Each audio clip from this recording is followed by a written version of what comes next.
नमस्ते बच्चों। The Harish academy में आपका स्वागत है। तो बच्चों, हम पढ़ रहे थे सूफी संत के बारे में, भक्ति सूफी परंपराएं। ठीक है, जिसमें हमने कर्नाटक की वीर शैव परंपरा पढ़ी है, भक्ति साहित्य का संकलन, राज्य के साथ क्या क्या इनके संबंध रहे, इन सब चीज़ों के बारे में हमने जानकारी एकत्र की। आज हम करेंगे लोक प्रचलन में इस्लाम, यानी कि इस्लाम का क्या महत्व रहा था लोक प्रचलन में, इसके बारे में हम जानेंगे। ठीक है। तो इस्लाम के आगमन के बाद, यानी कि जब इस्लाम का आगमन हुआ, इस्लाम का उदय हुआ एक तरह से, तो जो परिवर्तन हुए वे शासक वर्ग तक ही सीमित नहीं थे, अपितु पूरे उपमहाद्वीप में दूर दराज तक और विभिन्न सामाजिक समुदायों जैसे कि किसान, शिल्पी, योद्धा, व्यापारी के बीच फैल गए। जिन्होंने इस्लाम धर्म कबूल किया, उन्होंने सैद्धांतिक रूप से इसकी 5 मुख्य बातें मानी। क्या क्या थी 5 मुख्य बातें? अल्लाह एकमात्र ईश्वर है ना, यानी कि इनके लिए क्या था, जो अल्लाह है वो ही सिर्फ एक परमात्मा, एक ईश्वर है।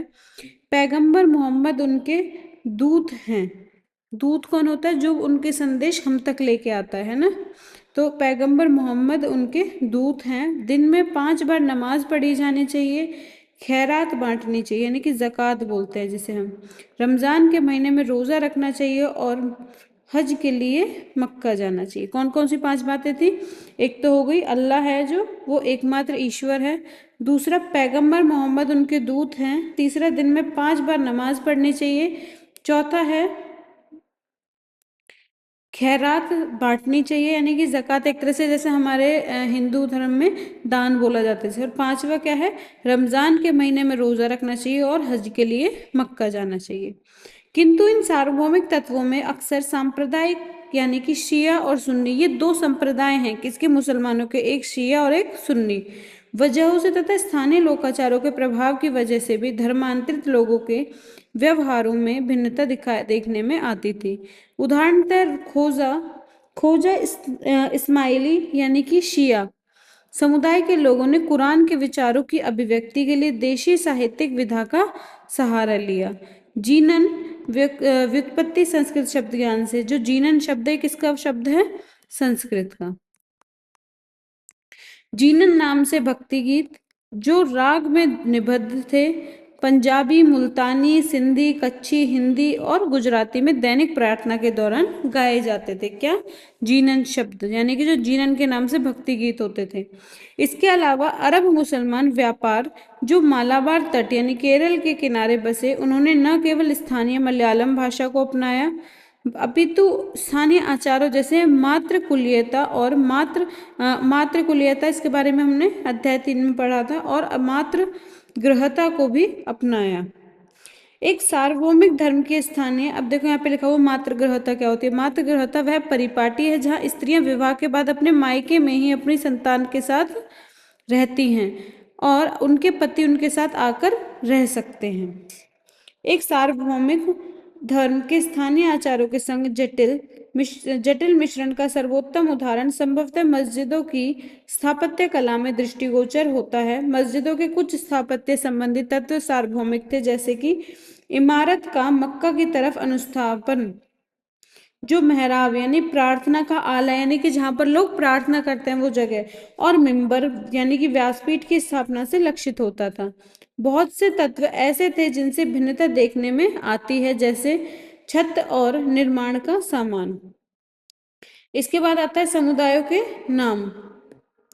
हम अधिकतर हिंदू और मुसलमान जैसे शब्दों को धार्मिक समुदायों का निश्चित द्योतक मान लेते हैं, किंतु सच तो यह है कि इन शब्दों का बहुत समय तक कोई प्रचलन नहीं था।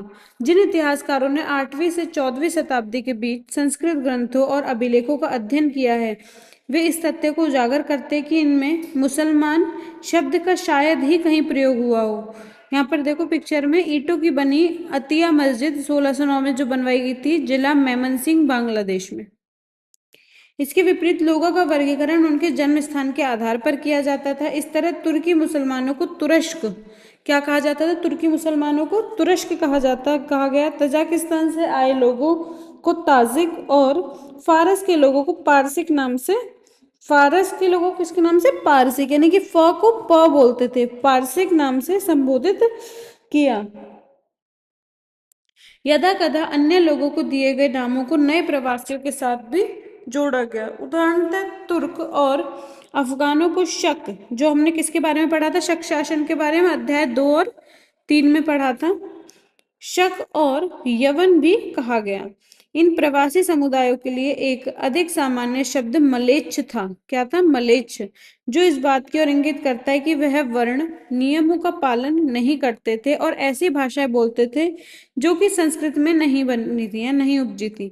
हालांकि ऐसे शब्दों में हीन भावना निहित थी, किंतु उन्हें एक ऐसे विशिष्ट मुसलमान धार्मिक समुदाय के लिए शायद ही प्रयुक्त किया जाता था जो हिंदू समुदाय के विपक्ष में हो। जैसा कि हमने अध्याय 5 में देखा कि हिंदू शब्द अनेक तरह से इस्तेमाल किया जाता था और उसे धार्मिक समुदाय के एकमात्र अर्थ में सीमित नहीं किया जा सकता। यहाँ पर ये देखो चित्र 6.11 क्या है? श्रीनगर की झेलम नदी के किनारे बनी शाह हमदान मस्जिद कश्मीर की सभी मस्जिदों में मुकुट का नगीना समझी जाती है। जितने भी कश्मीर में मस्जिदें हैं उनमें से क्या कहा जाता है? मुकुट का नगीना। इसका निर्माण 1395 में हुआ और यह कश्मीरी लकड़ी की स्थापत्य कला का सर्वोत्तम उदाहरण है। इसके शिखर और नक्काशीदार छज्जे पर गौर कीजिए, यह पेपर मैशी से सजाई गई है। जो यहाँ पर ये नक्काशी करी गई है, ये किससे? पेपर मैशी से। इसके बाद आता है सूफीवाद का विकास कैसे हुआ, ये इसके बारे में हम पढ़ेंगे।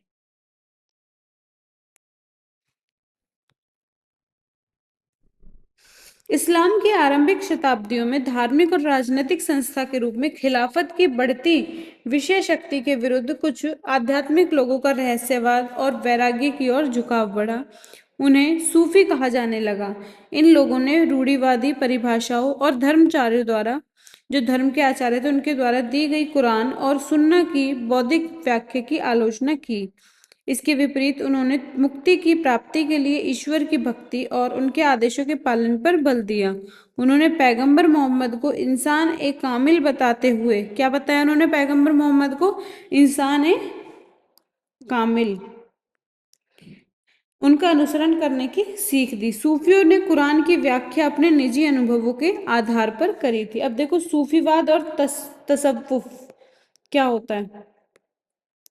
सूफीवाद 19वीं शताब्दी में मुद्रित एक अंग्रेजी शब्द है। इस सूफीवाद के लिए इस्लामी ग्रंथ में जिस शब्द का इस्तेमाल होता है वह है तसव्वुफा।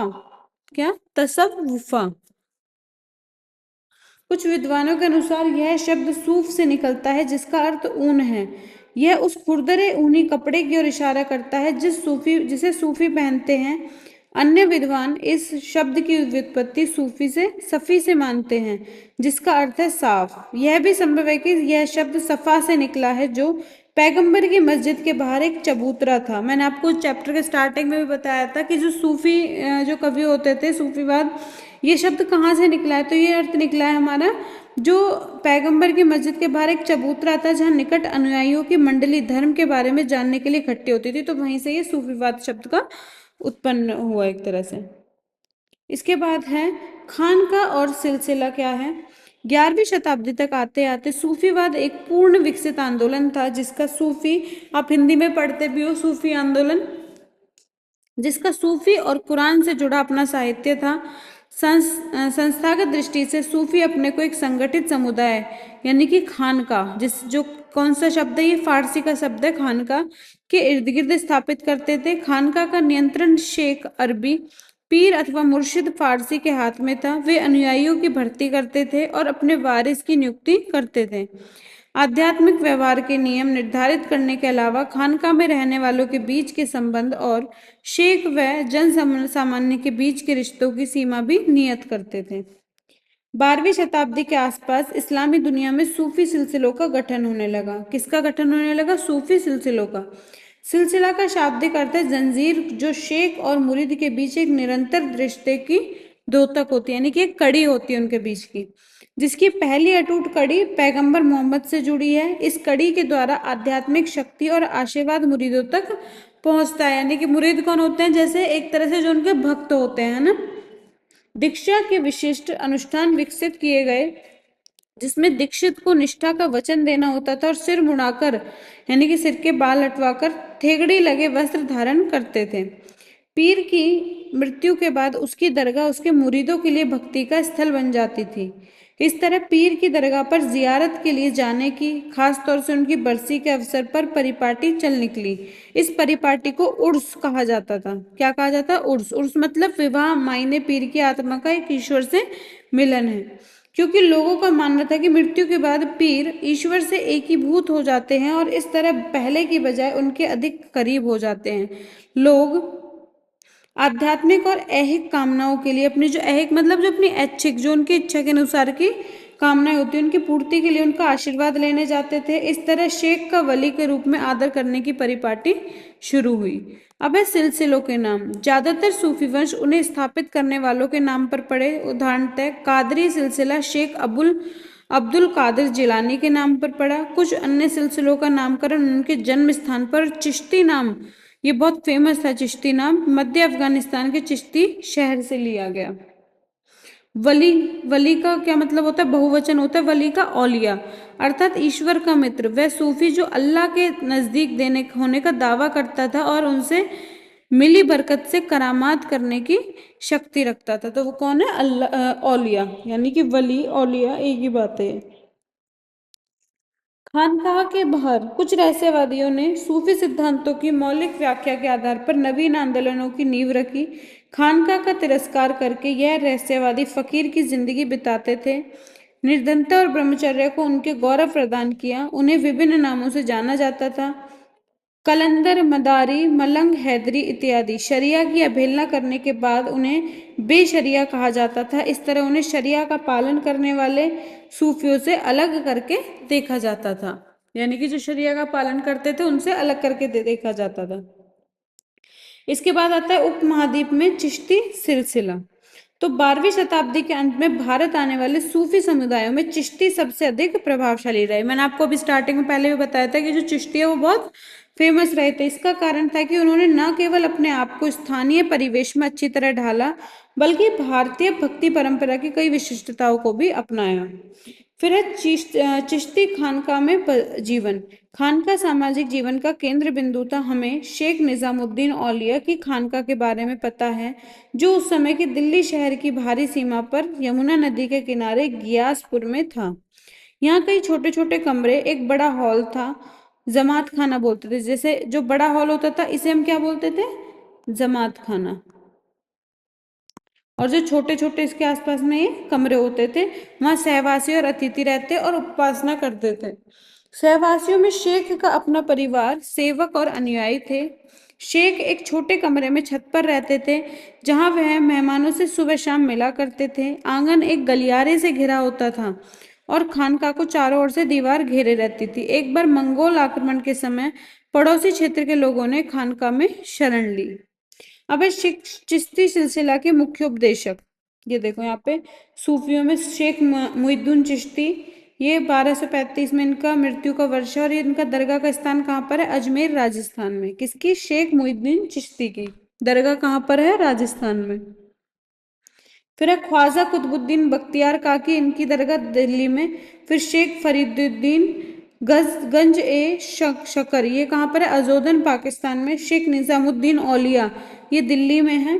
और शेख नसीरुद्दीन चिरागे दहली, ये दिल्ली में। अच्छा, जो ये है शेख निजामुद्दीन औलिया, ये किसके गुरु माने जाते हैं? तो ये अमीर खुसरो के, ये अमीर खुसरो के गुरु माने के भी माने जाते हैं। ठीक है, अब देखो यहाँ एक सामुदायिक रसोई, जिसे क्या लंगर बोलते हैं, फुतू यानी बिना मांगी खैरात एक तरह से पर चलती थी। सुबह से देर तक सब तबके के लोग, सिपाही, गुलाम, गायक, व्यापारी, कवि, राहगीर, धनी और निर्धन, हिंदू, जोगी और कलंदर यहाँ अनुयायी बनने, इबादत करने, ताबीज लेने और विभिन्न मसलों पर शेख की मध्यस्थता के लिए आते थे। यानी किसी को कुछ भी प्रॉब्लम होती थी वो इनके पास आते थे। कुछ अन्य मिलने वालों में अमीर हसन खिलजी और अमीर खुसरो जैसे कवि और दरबारी इतिहासकार जियाउद्दीन बरनी जैसे लोग शामिल थे। इन सभी लोगों ने शेख के बारे में लिखा। शेख के सामने झुकना, मिलने वालों को पानी पिलाना, दीक्षितों के सिर का मुंडन और यौगिक व्यायाम आदि व्यवहार इस तथ्य के द्योतक हैं कि स्थानीय परंपराओं को आत्मसात करने का प्रयत्न किया गया। शेख निजामुद्दीन ने कई आध्यात्मिक वारिसों का चुनाव किया और उन्हें उपमहाद्वीप के विभिन्न भागों में खानका स्थापित करने के लिए नियुक्त किया। इस वजह से चिश्तियों के जो उपदेश हैं, व्यवहार और संस्थाएं तथा शेख का यश चारों ओर फैल गया। उनकी तथा उनके आध्यात्मिक पूर्वजों की दरगाह पर उनके तीर्थयात्री आने लगे। यह दाता गंज बख्श की कहानी दे रखी है यहाँ पे हमें। क्या 1039 ईस्वी में अबुल हसन अली अल हुजवीरी, जो अफगानिस्तान के शहर गजनी के निकट हुजवीर के रहने वाले थे। कौन? अबुल हसन अल हुजवीरी। उन्हें तुर्की सेना के कैदी के रूप में सिंधु नदी पार करनी पड़ी और लाहौर में वो बस गए। फारसी में उन्होंने एक किताब लिखी, कश्फ उल महजूब, यानी पर्दे वाले की बेपर्दगी, जिसमें तसव्वुफ के मायने और इसका पालन करने वाले सूफियों के बारे में बताया गया है। हुजवीरी की 1073 में मृत्यु हुई और उन्हें लाहौर में दफना दिया गया। सुल्तान महमूद गजनी के पोते ने उनके मजार पर दरगाह बनवाई। किसने? सुल्तान महमूद गजनी के पोते ने। यह दरगाह उनकी बरसी के अवसर पर उनके अनुयायियों के लिए तीर्थ स्थल बन गई। आज भी हुजवीरी दाता गंज बख्श के रूप में आदरणीय और उनकी दरगाह को दाता दरबार यानी देने वाले की दरगाह कहा जाता है। फिर है चिश्ती उपासना, जियारत और कव्वाली। सूफी संतों की दरगाह पर की गई जियारत सारे इस्लामी संसार में प्रचलित है। इस अवसर पर संत के आध्यात्मिक आशीर्वाद यानी बरकत की कामना की जाती है। पिछले 700 सालों से अलग अलग संप्रदायों, वर्गों और समुदायों के लोग 5 महान चिश्ती संतों की दरगाह पर अपनी आस्था प्रकट करते रहे हैं। ऊपर दिया गया चार्ट हमने जो अभी देखा, ये वाला इसके बारे में है। इनमें सबसे अधिक पूजनीय दरगाह ख्वाजा मुइनुद्दीन की है, जिन्हें गरीब नवाज कहा जाता था। ख्वाजा मुइनुद्दीन चिश्ती की दरगाह कहाँ पर है? तो अजमेर, राजस्थान में। ख्वाजा मुइनुद्दीन की दरगाह का सबसे पहला किताबी जिक्र 14वीं शताब्दी का है। यह दरगाह शेख की सदाचारिता और धर्मनिष्ठा और उनके आध्यात्मिक वारिसों की महानता और राजसी मेहमानों द्वारा दिए गए प्रश्य के कारण लोकप्रिय थी। मोहम्मद बिन तुगलक पहला सुल्तान था जो इस दरगाह पर आया था, किंतु शेख की मजार पर सबसे पहली इमारत मालवा के सुल्तान गयासुद्दीन खिलजी ने 15वीं शताब्दी के उत्तरार्ध में बनवाई। चूंकि यह दरगाह दिल्ली और गुजरात को जोड़ने वाले व्यापारिक मार्ग पर थी, अतः उनके यात्री यहाँ आते थे। 16वीं शताब्दी तक आते आते अजमेर की यह दरगाह बहुत ही लोकप्रिय हो गई और इस दरगाह को जानने वाले तीर्थयात्रियों के भजनों ने ही अकबर को यहाँ आने के लिए प्रेरित किया। अकबर यहाँ 14 बार आया, कभी तो साल में 2-3 बार, कभी नई जीत के लिए आशीर्वाद लेने, तो कभी संकल्प की मूर्ति और पुत्रों के जन्म पर आता था। ठीक है। अब है मुगल शहजादी जहांआरा की तीर्थ यात्रा 1643 में। तो निम्नलिखित गद्यांश जहांआरा द्वारा रचित शेख मुइनुद्दीन चिश्ती की जीवनी मुनिस अल अवखा से लिया गया है। ये किसके द्वारा लिया गया, लिखा गया है? जहांआरा के द्वारा। किसके बारे में? शेख मुइनुद्दीन चिश्ती के बारे में। तो अल्लाह ताला की तारीफ के बाद यह फकीरा जहांआरा राजधानी आगरा से अपने पिता बादशाह शाहजहां के संग पाक और बेजोड़ अजमेर के लिए निकली। मैं इस बात के लिए वायदा प्रस्त थी कि हर रोज और हर मुकाम पर मैं 2 बार की अख्तियार नमाज अदा करूंगी। बहुत दिन में रात को बाघ के चमड़े पर नहीं सोई और अपने पैर मुकद्दस दरगाह की तरफ नहीं फैलाए। दरगाह की तरफ, जहाँ मतलब जिस तरफ ये नमाज पढ़ते हैं वो किस तरफ मुंह करके पढ़ते हैं? जो जिस तरफ मदीना मक्का मदीना का वो दिखाई देता है, उस तरफ ये, उस दिशा में ये अपनी नमाज पढ़ते हैं। ना ही मैंने अपनी पीठ उनकी तरफ की, मैं पेड़ के बीच नीचे दिन गुजारती थी। वीरवार को रमजान के मुकद्दस महीने के चौथे रोज मुझे चिराग और इत्तर में डूबे दरगाह की जियारत की खुशी हासिल हुई। चूंकि दिन की रोशनी की एक छड़ी बाकी थी, मैं दरगाह के भीतर गई और अपने जर्द चेहरे को उसकी चौखट की धूल से रगड़ा। दरवाजे से मुकद्दस दरगाह तक मैं नंगे पांव वहां की जमीन को चूमती हुई गई। गुंबद के भीतर रोशनी से भरी दरगाह में मैंने मजार के चारों ओर 7 फेरे लिए। आखिर में अपने हाथों से मुकद्दस दरगाह पर मैंने सबसे उम्दा इत्तर छिड़का। चूंकि गुलाबी दुपट्टा जो मेरे सिर पर था मैं उतार चुकी थी, इसलिए मैंने मुकद्दस मजार के ऊपर रखा।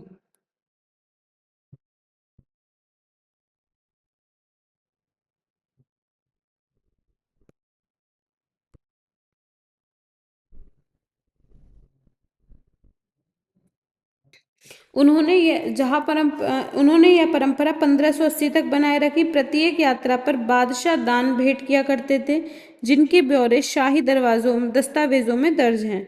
उदाहरण के लिए 1568 में उन्होंने तीर्थयात्रियों के लिए खाना पकाने हेतु एक विशाल देग दरगाह को भेंट की। उन्होंने दरगाह के अहाते में एक मस्जिद भी बनवाई। नाच और संगीत भी जियारत का हिस्सा थे, खासतौर से कव्वालों द्वारा प्रस्तुत रहस्यवादी गुणगान, जिससे परमानंद की भावना को उभारा जा सके।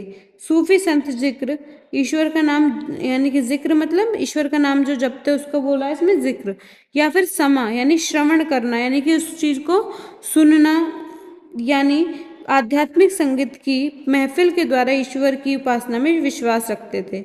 चिश्ती उपासना पद्धति में सभा का महत्व इस तथ्य की पुष्टि करता है कि चिश्ती स्थानीय भक्ति परंपरा से जुड़े। न केवल सभा में चिश्तियों ने स्थानीय भाषा को अपनाया, इसके भाषा और संपर्क के बारे में हम यहाँ पे पढ़ रहे हैं। ठीक है। न केवल सभा में चिश्तियों ने स्थानीय भाषा को अपनाया, अपितु दिल्ली में चिश्ती सिलसिले के लोग हिंदवी में बातचीत करते थे। बाबा फरीद ने भी क्षेत्रीय भाषा में काव्य रचना की, जो गुरु ग्रंथ साहिब में संकलित हैं। कुछ और सूफियों ने लंबी कविताएं मसनवी लिखी, जहां ईश्वर के प्रति प्रेम, यानी कि जो ईश्वर के प्रति उनकी श्रद्धा भक्ति प्रेम, उनको मानवीय प्रेम के रूपक के द्वारा अभिव्यक्त किया। उदाहरणतः मलिक मोहम्मद जायसी का प्रेम आख्यान पद्मावत, ये बहुत ज्यादा फेमस है। ये आख्यान क्या है? पद्मावत किसके द्वारा? मलिक मोहम्मद जायसी के द्वारा। पद्मिनी और चित्तौड़ के राजा रतन सेन की प्रेम कथा के इर्द गिर्द घूमता है। उनकी आजमाइश प्रतीक है आत्मा की परमात्मा तक पहुंचने की यात्रा का। अक्सर खानकाहों में समा के दौरान ऐसे काव्यों का वाचन होता है, यानी कि ऐसे काव्यों को बोला जाता है। सूफी कविता की एक भिन्न विधा की रचना बीजापुर कर्नाटक के आसपास हुई। यह दक्षिणी में लिखी छोटी कविताएं थी, जो 17वीं 18वीं शताब्दियों में इस क्षेत्र में बसने वाले चिश्ती संतों द्वारा रची गई थी।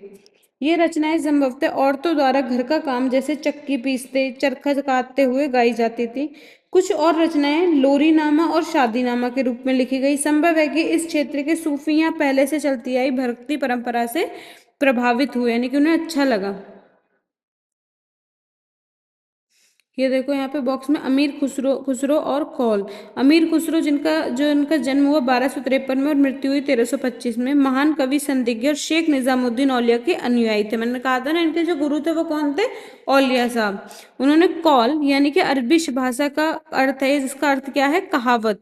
कौल का प्रचलन करके चिश्ती समा को एक विशिष्ट आकार दिया। कौल को कव्वाली के शुरू और आखिर में गाया जाता है। इसके बाद सूफी कविता का पाठ होता था, जो फारसी, हिंदवी और उर्दू में होती थी। कभी कभी इन तीनों ही भाषाओं के शब्द इसमें मौजूद होते थे। शेख निजामुद्दीन औलिया की दरगाह पर गाने वाले कव्वाल अपने गायन की शुरुआत कौल से करते हैं। उपमहाद्वीप की सभी दरगाहों पर कव्वाली गाई जाती है। ठीक है। लिंगायतों द्वारा लिखे गए कन्नड़ के वचन और पंढरपुर के संतों द्वारा लिखे मराठी कम्बंगों ने भी उन पर अपना प्रभाव छोड़ा। इस माध्यम से इस्लाम दक्कन के गांवों में जगह पाने में सफल हुआ। ठीक है।